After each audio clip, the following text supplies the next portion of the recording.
ایک عالم کو صرف اپنے مکتب کی کتاب کا حوالہ اور سلسلہ ہونا چاہیے یا پھر اس کو عالم اسلام اور دیگر کتب کو بھی پڑھنا چاہیے بغور؟ اگر ہم فرقہ کو دیکھیں تو فرقے کی تعلیم اجازت نہیں دیتی کہ آپ اپنے فرقے کے علاوہ کسی اور مسلک کو پڑھیں، بلکہ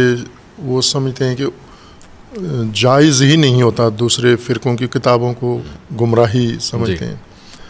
اور ان کے بارے میں بدگمانی بھی یہ ہوتی ہے کہ ان کے پاس ہدایت کہاں، علم کہاں،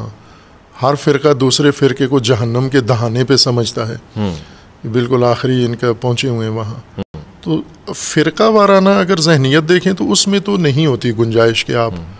اپنے فرقے کے علاوہ کسی اور فرقے کو پڑھیں، لیکن عقل اللہ نے انسان کو دی ہے اور شعور دیا ہے، اور پھر سب سے بڑھ کر جو ہماری وحی کی تعلیمات ہیں اور اہل البیت علیہم السلام کی روش و سیرت خصوصیت کے ساتھ، تو اس میں اگر ہم دیکھیں تو انسان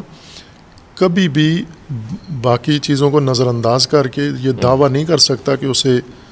علم اس کے اندر آ گیا ہے جب تک وہ تمام حقائق کو نہ دیکھے، جب تک تمام موجود صورتحال کو نہ دیکھے۔ تو جب تک آپ باقی دنیا کو نہیں دیکھتے، نظریات، خواہ وہ فلاسفہ کے نظریات ہوں، خواہ وہ سائنسدانوں کے نظریات ہوں، خواہ وہ علماء کے نظریات ہوں، یا باقی مذاہب و ادیان ہوں، مسیحیت کے نظریات ہوں، یا اگر ہمیں ان کا علم ہی نہیں ہے، پتہ ہی نہیں ہے، تو ظاہر ہے کہ ہم اپنے جو راستہ ہے اس کو بھی صحیح طریقے سے تشخیص نہیں دے سکتے۔ تو یہ ضروری ہے، یعنی میں تو ہر طالب علم کے لیے اور ہر صاحب علم کے لیے یہ امید و آرزو رکھتا ہوں کہ وہ کھلے دل سے پڑھیں سب کو۔ قرآن کریم میں بھی اللہ تعالیٰ کا فرمانا ہے وَبَشِّرِ عِبَادِ الَّذِينَ يَسْتَمِعُونَ الْقَوْلَ فَيَتَّبِعُونَ أَحْسَنَهُ، کہ بشارت ان بندوں کو دو جو ہر بات سنتے ہیں لیکن اس میں سے احسن، جو سب سے بہتر ہے، اس کی پیروی کرتے ہیں۔ تو سب سے بہتر اسی صورت میں سامنے آتی ہے جب ساری چیزیں سامنے ہوں ہمارے۔ تو یہ تو ایک میں سمجھتا ہوں طالب علمی کا تقاضا ہے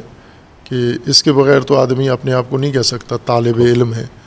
اگر طالب علم ہے تو علم میں باؤنڈریز نہ لگائے کہ یہ علم پڑھوں گا، یہ علم نہیں پڑھوں گا، اس عالم کو پڑھوں گا، اس عالم کو نہیں۔ آپ سب کو پڑھیں۔ اہل البیت علیہ السلام بھی یہی فرماتے ہیں کہ آپ سب کو دیکھیں، پڑھیں، پھر اس میں اہل البیت نکھر کے سامنے آ جاتے ہیں۔ جب انسان سب کو دیکھتا ہے تو وہاں سے جو کچھ اہل البیت نے مکتب سکھایا پڑھایا ہے اس کی درخشندگی وہاں پر ثابت ہو جاتی ہے، نمودار ہو جاتی ہے۔ خوب خوب، یعنی عمدہ سے عمدہ ترین کا انتخاب تبھی ممکن ہے جب دسترخوان پہ ساری غذائیں سارے موجود ہیں، پھر آپ کو پتہ ہے کہ سب سے بہترین کیا ہے۔ واہ واہ، خوبصورت۔